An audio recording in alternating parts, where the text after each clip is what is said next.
Okay, so I've been looking at all of the fan theories that have been coming out, speculating around what Season 1 of the Wheel of Time will be. Is it going to be just Book 1? No, it's going to be Book 1 and 2. I pretty much have confirmed that. In fact, I'm putting it down right now. I'm staking my entire reputation as a Wheel of Time fan that at least 90% of the predictions I'm about to make about Season 1 are going to come true.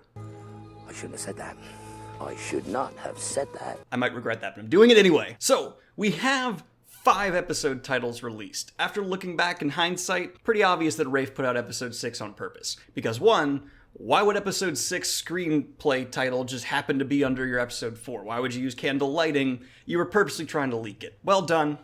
You got the fan base hype. That being said, that pretty much confirms what episode 5 is going to be, because why would you release episode 6 and not episode 5 unless episode 5 gave away how the mid-season is going to end? That's because episode 5 is going to be titled The Eye of the World. So, episode 1, 2, 3, 4, 5, and 6, all titles released. It's a bold strategy, Cotton. Let's see if it pays off for him. And episode 6 being titled The Flame of Valon means it'll open up with Swan Sanche being introduced as she is at the beginning of the Great Hunt. So let's break it down, shall we? The first episode is titled Leave Taking, meaning episode 1 will open up with the shot on the country road and Rand and Tam moving on down the street. Yes, we're not starting with the prologue, we're starting with Rand and Tam. I've been saying that for a little bit, and I'm still putting my name behind that. It's going to be kind of presented to us more as a horror element than anything else when Rand encounters that Murdral, if they're doing it the way I like it to be done. Because The Eye of the World is a very scary book. It's almost fitting into like a fantasy horror at parts. So let's keep that vibe. It'll help the Wheel of Time stick out. Spoilers for Book 1, by the way, and a little bit Book 2. And we're going to follow the events of the first 10 or so chapters of The Eye of the World up until after Winter's Night. Episode 1 will end with the party taking to the road, having a good episodic pacing of having this climactic battle of Winter's Night, seeing Moraine channel, land, fight, totally introduces us to the magic system, the idea of the greater wide world, shadow spawn. We're hooked. Fantasy fans across the spectrum, TV fans, they witness an epic battle, we're all invested. Cool! Episode 2 will be the party fleeing and entering Shadar Logoth. Yeah, that's probably not the smartest move in hindsight, Moraine, but you know, what are we gonna do about it? You magnificent woman, you. But as the party enters Shadar Logoth, we get a bunch of more world building, exposition, history of the world given to us very nicely, not just through dumb exposition dumps, but in fitting manners to, you know, ingrained through the episode. It's gonna be massaged into the viewer's mind. I'm really hyped right now. What's funny is like Pips has been picking up on my like excitement, and so he's been going nuts, but now he's finally calm so I can record. But the second episode will end with them leaving Shadar Logoth and the chase continuing with Trollocs and Murdral, etc., etc. Hence the title, Shadows Waiting. It's like they're waiting for them outside Shadar Logoth and they have to flee, and they flee. Episode 3 is titled A Place of Safety, so then we will follow the scattered party, Perrin Egwene, Mat Tom Rand, Nynaeve Moraine Lan, as they all try to find their place of safety. I figure most of the attention will be on Rand and Mat as they have their very suspenseful and again rather scary encounter with the skinny innkeeper. Never trust a skinny innkeeper. Cool. Gotta give it up. Give it up. Then Egwene will be captured by the White Cloaks, Moraine, Lan, and Nynaeve will have their headbutting as I previously covered, and it'll be nice and fun and la la la la. But the episode will end with some of our party, if not all of it, entering Camelin. And then episode 4 will pick up in Camelin. It's titled The Dragon Reborn. And I think in this episode, the reason it's titled that and not The False Dragon is, yes, we will see Loghain, and Rafe has previously hinted that Loghain's one of his favorite characters and he wants to devote more screen time to him. So we'll probably have a heavier dosage of Loghain than we get in the books. Something I actually really agree with. Loghain's awesome. But we'll learn a whole lot more about the prophecies of the dragon, things like that, as Elida actually becomes a character we're following for a good chunk in her visions of Rand. Then we'll kind of get to see the future, building more suspense for the show, enticing people more. Really cool. But yes, expect Rand to see Loghain, maybe a little bit more time actually following Loghain. That's impossible. I'm not gonna say 100% that's gonna happen, but I have a firm suspicion we might actually get some like time with Loghain here. And then Rand will go over the wall, meet Elaine, get the prophecies told about him, the party reunifies, we're introduced to Loyal.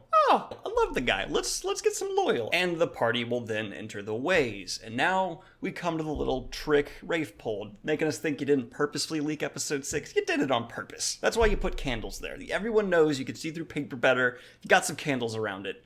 I'm on to you. And it makes no sense for 6 to be under 4, so yeah, you were just hiding the fact that episode 5 is titled The Eye of the World. And we're going to have the end of the first book happen in episode 5. I know this is a lot of pace and a lot of condensing, but with Robert Jordan's writing style, I don't think it's quite as much condensing as a lot of people think.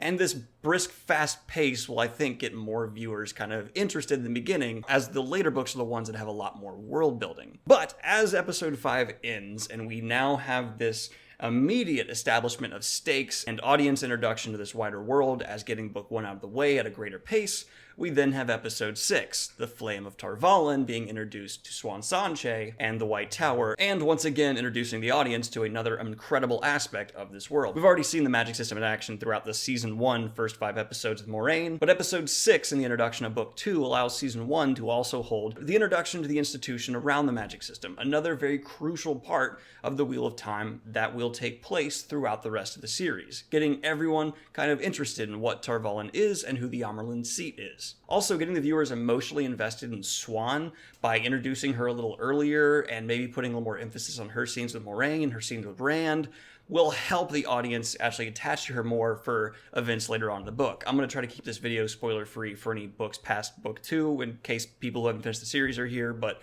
let's get people invested in Swan. And with no episode titles, it becomes nearly impossible for me to accurately predict where they will end each episode for the rest of season 1. But this will allow the end of season 1 to be the Battle of Falma. And as everyone knows, if you want to have a good ending to your season of fantasy, you gotta have a big battle at the end.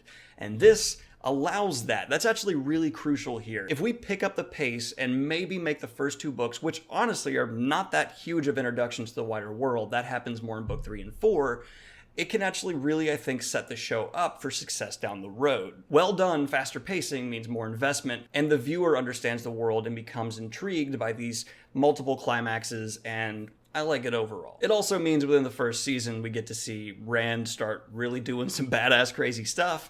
Matt maybe gets a little more character development here, and we get to see him, you know, the horn and all that. And really, I don't see much downside to doing this for season 1, having the first 2 books be there. Now, that being said, do I think they will do 2 books a season for the rest of the show? No. I think there are certain books that, honestly, maybe it's even 3 books a season, and there's some down the road that maybe the whole book equals 1 season. But this idea that 1 book or 2 book equals season and cut as if it's going to be cookie cutter kind of bothers me, fan base. Let me address you a little more personally here. Let's let the series be a bit more flexible. In fact, let's maybe take some events that happen later on and bring them earlier, and maybe some things that happen earlier and push them to later. Let's let the whole series be a bit malleable, because like it or not, this is a new medium, and it's hard to communicate things that happen in books to an audience effectively through the TV. It's just different. So I'm completely open to the idea for the showrunners to make major shifts when it comes to pacing. Obviously, we're not going to have something crazy like the whole sequence with the box happen in season 2. But I'm saying that different things can be set up at different times. This setup and payoff that admittedly Robert Jordan did better than almost any other author ever will still need to be manipulated a little bit to fit the medium that this story is being presented in. Also, different aspects of the series need to be weighted and valued differently, because certain things in a book can have a paragraph that takes up a month of time. And how do you translate that to the TV? Do you want just montages left and right? No, I don't think you do. So from my standpoint, I'm okay with them not only just doing a couple books a season, but maybe pulling from book 3, 4, and having some of the setup that's done there, maybe all the way back in season 1. Maybe some things that are set up in season 1, push off how it's set up until season 3, so that way it's actually closer to the event it happens with. I'm just kind of confused by this conversation I have where people seem to think they need to have strict cutoffs and follow that accurately. I get that that's tempting, but remember, the 2 greatest fantasy adaptations of all time, Game of Thrones and the Lord of the Rings movies, both took huge liberties with setup of events because they had to. If you pace something like it's paced in a book, that can result in some serious problems. Reading is an entirely different experience than viewing, so please be open to and expect some changes when it comes to how things are presented to the viewer, because I do not want to see the fan base freak out on the showrunners because it's not exactly structured how Robert Jordan thought it should be, because that's not how translating an artwork across medium can possibly work. Anyway, guys, that's just my thoughts and predictions for season 1, and a subtle little message slipped in there to try and calm the audience down if we do start seeing some drastic changes. Mainly because I think once people do see that confirmed episode 5 is titled Eye of the World, which I promise you it will be, I'm putting my reputation on it, there's gonna be some backlash, and I'd like to squash that backlash the best I can. Yes, things might be condensed, but in my opinion, it's for the better. Anyway, guys, if you enjoyed the video, hit like and subscribe. If you disliked, go ahead and let me know by hitting that dislike button. Hit the Patreon if you want to support me and help me keep doing what I'm doing here. And let me know which seasons you hope hold which books in the comments down below. Have a good one, y'all. Peace!